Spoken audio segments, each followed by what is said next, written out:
So, we're still talking about wounds, healing, and tissue repair. This is the last section in which we'll talk about soft tissue infections and scars. We'll talk about necrotizing soft tissue infections, a nightmare to be talked about.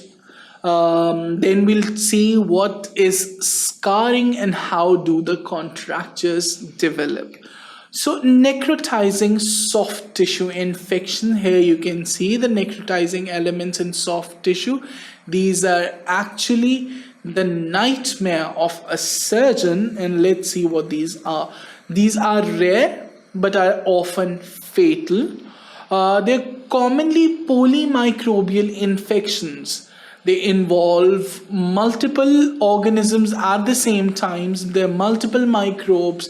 There are gram-positive aerobes, which may include Staphylococcus aureus, Staphylococcus pyogenes. Then we can have gram-negative anaerobes, which can include Escherichia coli, Pseudomonas, Clostridium, Bacteroides, and then we can have beta hemolytic streptococcus. So all of these dangerous organisms can be acting at the same time as well. So what are the signs and symptoms? There's unusual pain. There's edema beyond the area of erythema. So initially there's redness, but the edema might be spreading far away from the redness, even beyond that. Then there's crepitus. There's a lot of formation of gas in these polymicrobes, as a result of which this accumulates within the tissues, and you can feel the crepitus. Then there's skin blistering. Abnormal blisters appear on the skin. There's fever, however, this fever is often absent. Then there's grayish drainage, which is also known as dishwater pus. It's a very important sign. There's grayish drainage. Then we have pink or orange skin staining. So it is also peculiar, the pink or orange skin staining, which occurs in necrotizing fasciitis. And we can have focal skin gangrene. However, this focal skin gangrene is usually a pretty late sign. And finally, we can have shock, coagulopathy develops, and there is multi-organ system failure. So it starts with unusual pain and ends at shock and multi-system organ failure. So there are two types. We can have clostridial type, which is known as gas gangrene. We can have non-clostridial type, which is known as streptococcal gangrene and necrotizing fasciitis. Whatever the case may be, the treatment is usually appropriate antibiotics with wide surgical excision. You need to have the boundaries clear, the margins clear of the surgical field, so that the infection might not progress. You need to take tissue biopsies again and again to confirm. Then you need to cover the defect that has been produced by a skin graft.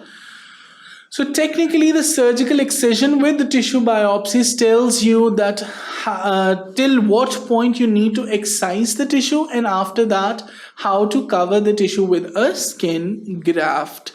So let's talk about scars for a while. So immature scars, scar actually occurs when the body heals itself from an injury. Now, immature scars become mature over a period lasting of more than a year. At first, they are pink, hard, raised, and often itchy. So here you can see this is a scar. Initially, scars are pink, raised, and often itchy. They're composed of disorganized collagen fibers. These disorganized collagen fibers, with the passage of time, they become aligned along the stress lines of the body. Now, as the collagen matures and becomes denser, scar becomes acellular. The cellularity of the scar decreases. Now, the external appearance of the scar becomes paler. The scar becomes softer and it flattens, and the itchiness, it diminishes. So what are the types of scars? There are three major types. The atrophic scar. This is the atrophic scar, which remains within the boundaries. Then we have a hypertrophic scar. It remains within the boundaries but is slightly protuberant. And then when we have a keloid scar, it bulges out of its boundaries. It's very enlarged and hypertrophic in its appearance. So what are the treatment modalities of the hypertrophic and keloid scars? So first of all, we can apply pressure with local molds or elasticated garments. Usually this does not help. And then we can use silicone gel sheathing. The exact mechanism of this is not known, but it is found to improve the hypertrophic or keloid scars. Then we can use intralesional steroid injections, primarily triamcinolone. It is found to reduce the hypertrophicity of hypertrophic and keloid scars. Then we can excise the scars and use steroid injections at the same time. So excision and steroid injection is one of the modalities of the treatment. Then excision and post-operative radiation with external beam or brachytherapy can be used. Another method is intralesional excision. However, this method is used only in the keloids. Then we can use laser to reduce the redness, which may resolve in any event. We have talked about it. The redness reduces as the scar progresses in time. So the use of laser might not be very well versed. And finally, we can apply vitamin E or palm oil to the scar. However, this is unproven. So these are a few treatment modalities for the hypertrophic and keloid scars. Then finally, what are contractures? Now, when scars cross joints or flexion creases, what happens? A tight web may be formed, and this tight web may restrict the range of movement at that joint. So a scar is passing through a joint or a flexion crease. This causes the production of a tight web which limits the motion at that joint. This is known as a contracture.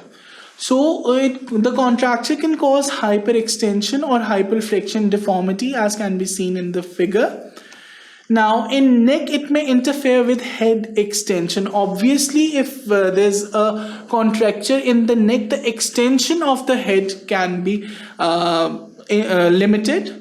Now, what is the treatment? Now, the treatment may be simple. It may involve multiple Z-plasties, or the treatment can be more complex. It might require an inset of grafts or flaps, or splintage and intensive physiotherapy post-operatively. Splintage and post-operative physiotherapy is a must either way. But the treatment can be simple or complicated depending upon Z-plasties. If it requires simple Z-plasties, it's simple treatment. However, if it requires multiple Z-plasties and inset of grafts and flaps, then it is a complex treatment and you have to do splintage and intensive post-operative physiotherapy. So this was all about this section. In this section, we talked about important clinical details. I hope you liked and enjoyed this section. This presentation as a whole was very important because it gives you an idea of the clinical aspects of your surgical patient. Try to memorize this because you'll be able to do a lot more in your wards when you know what exactly is going on. I hope you liked and enjoyed this section. For further sections, keep watching sqadia.com.